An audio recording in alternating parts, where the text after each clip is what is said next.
There are important differences between spiritual awake people and those who think they are awake, the sleepwalkers. Awake souls notice the unseen currents shaping every choice, every glance, every breath. They see patterns where others see noise. They move with awareness, not habit. Sleepwalkers follow scripts handed to them by family, society, and the endless distractions of the modern world, believing permission is freedom, comfort is truth, and repetition is safety. Chains are not always visible. They live in words, in habits, in fear, and in the constant pull to react rather than to act. Every choice, every ignored signal, every small drift compounds until life feels hollow, flat, predictable. Awake souls, however, know that freedom begins not with rebellion, but with the mastery of attention. Each micro-choice, where the eyes rest, where the breath flows, what the body notices, becomes a step toward liberation. Two people stand on the same street and they look at the same sky, yet each of them lives in a different world because perception shapes reality more than circumstances do. History records that every culture has described this split, and those stories point to a single, simple truth. Some people carry a living clarity inside them while others move through life on automatic. Awareness does not depend on wealth, education, or social rank. Attention decides the world that a person inhabits. A clear way to begin is to name what each side feels like from the inside, because experience speaks louder than doctrine. The awake person notices details that most people pass by, the patterns that connect a stranger's words to a later event, the small recurring signs that reveal the hidden logic behind daily life. The asleep person repeats moods, follows habits, and accepts the first convenient explanation that arrives, which means life compresses into a series of pre-programmed responses rather than an unfolding mystery to be explored. This difference in habit of attention changes everything: choices, relationships, work, and the stories that shape a lifetime. A simple list of behaviors marks the sleeper more than any label does, and those behaviors appear in everyday life. The sleepwalker grabs at distraction when discomfort comes, and the phone becomes the quickest anesthetic for boredom or fear. The sleepwalker accepts approval as truth, and choices follow applause rather than inner sense. The sleepwalker repeats inherited stories about what success looks like, and the rhythm of life becomes a loop of doing, buying, and numbing. By contrast, the person who wakes untangles those habits over time, learns to sit with unease without automatic reaction, and begins to orient decisions around inner clarity rather than outside validation. Vision means more than seeing shapes and colors with the eyes. Vision names the habit of noticing connections, meanings, and voices behind events, and blindness names the repetitive habit of taking appearances at face value and accepting the first easy explanation that arrives. The awake person learns to listen to small signals because those signals point toward larger currents, and the person who remains asleep lets headlines, habits, and loud opinion fill the gap where careful noticing should live. This difference matters far beyond theory because the decisions that follow any perception determine a life's direction, and misperception compounds into predictable mistakes while clear perception opens unexpected possibilities. The awake person notices patterns as a skill rather than as a gift, which means attention practices shape what is visible and what remains hidden. For example, a person who pays close attention will spot the way a colleague's tone shifts before stress grows into fight or retreat. And that early noticing allows a gentle word or timely boundary to change the outcome. The sleepwalker misses those precursors because attention moves on the surface, which forces response after the storm instead of before it. And the result repeats the same avoidable damage in career, love, and health. This distinction shows up in small daily ways. The person who reads mood beneath the words prevents escalation, and the person who reads only content misses the living feeling behind the sentence. Vision builds from careful habits that train the nervous system to slow down and hold doubt, rather than to rush towards certainty. And concrete practices change perception over months and years in the same way repeated walking cuts a new path through grass. Blindness rarely appears as total darkness. It usually lives as selective omission where strong emotions, cultural stories, and personal wounds hide certain facts from view while exaggerating others. And every blind spot carries the logic of preservation rather than truth. The person who defends an old story about who is right in the family shelters an old wound and therefore fails to see the present choice on the table, while the person who questions the old story sees options and new ways to relate. This difference becomes clear when strong beliefs meet contradictory evidence. Vision pauses and tests, and blindness doubles down and justifies, which creates very different outcomes for relationships and for public life. Freedom looks simple on the surface because people imagine it as travel, money, or doing exactly what feels good. But freedom actually lives deeper and means the capacity to choose where attention goes and to act from an inner compass rather than from habit, fear, or someone else's story. Chains do not always come as iron and rope. Most chains arrive as words, patterns, and quiet pulls on the mind that steer choices without loud commands. And those invisible bonds shape work, love, health, and the way a single day unfolds. Awake souls see the difference between being free and merely being allowed to do what culture approves, while sleepwalkers treat permission as freedom and therefore confuse absence of force with true liberty. Families hand down scripts, schools reward compliance, workplaces praise predictability, and screens reward immediacy, which means most people carry a map of the world that other people drew for them, and that inherited map becomes the first and strongest chain. Language tightens the grip because words like must, should, normal, and real carry authority that the body obeys without question, and people follow these words even when the path they suggest erodes joy or health. Society dresses those scripts in morality and convenience, and the result looks like common sense rather than chain, which makes escape hard because the prison appears to be the only sensible option. Money and status shape visible chains because they limit options and reward certain habits, and the desire to keep a paycheck or social standing convinces many people to trade time, creativity, and dignity for an illusion of security. Companies design products to keep eyes and hands busy, and those designs turn private attention into a public commodity, which means the modern chain often feels voluntary while it functions like captivity. Belief systems make another kind of bondage because identities that rest on single stories, good child, successful professional, worthy partner, collapse when life shifts, and people cling to those identities as if they were lifelines, which only tightens the chain. Spiritual language can become a clever disguise for control when people trade inner inquiry for dogma, and leaders can convert curiosity into obedience by naming their rules sacred. Awake souls learn how to hold belief gently instead of clutching it, and the practice of testing assumptions frees energy from defending a story and puts that energy back into living.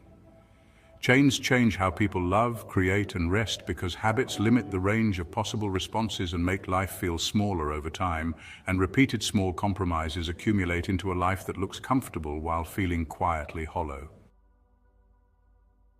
Presence means using the senses and the mind together so that life feels vivid, decisions match reality, and simple moments register as real, while numbness means turning down feeling to avoid pain so that days blur and choices follow habit instead of attention.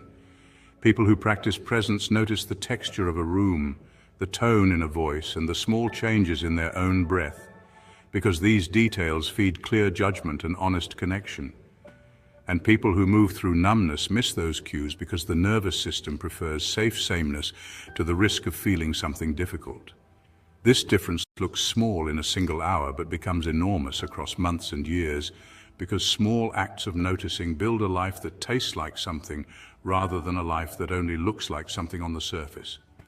The body explains much of this gap because the nervous system decides whether attention opens or closes, and pressure, fear, or overload push many people into a protective shutdown that feels like empty calm while it actually thins perception. Attention freezing describes the specific moment when a person encounters discomfort and the mind narrows so quickly that sensory detail collapses, which leaves the person feeling flat, disconnected, or detached from their own choices. Trauma, chronic stress, sleepless nights, and constant digital stimulation all prime the nervous system to freeze more often. And when the nervous system prefers freeze, it begins to treat small challenges as threats, so that curiosity becomes rare and life shrinks to a predictable loop.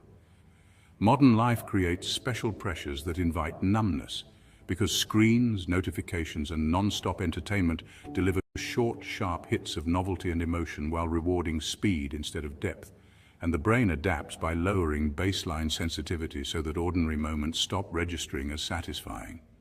People then chase louder images, faster content, and stronger feelings to feel awake, and that chasing gradually burns out the receptors that once responded to ordinary pleasure. People who create start from a different habit than people who consume, and that habit changes how days feel, because creators spend energy making something new, while consumers spend energy taking in what already exists. The maker builds with time and attention, and the taker lets other people's thought and feeling fill the day, which means creation asks for risk and muscle, while consumption asks for comfort and ease. This difference matters because the life that grows from making looks messy and alive, and the life that grows from consuming feels smooth at first and empty later. Platforms and products train most people to consume because services reward short bursts of attention and easy emotion, and these quick hits condition the brain to prefer novelty over depth so that scrolling feels like movement, even though it rarely changes anything of lasting value. The companies that design feeds test what keeps eyes on the screen, and their engineers tune models so that people receive a steady stream of small rewards, which makes attention thin and hungry, and steals time that could go toward making. The effect becomes practical.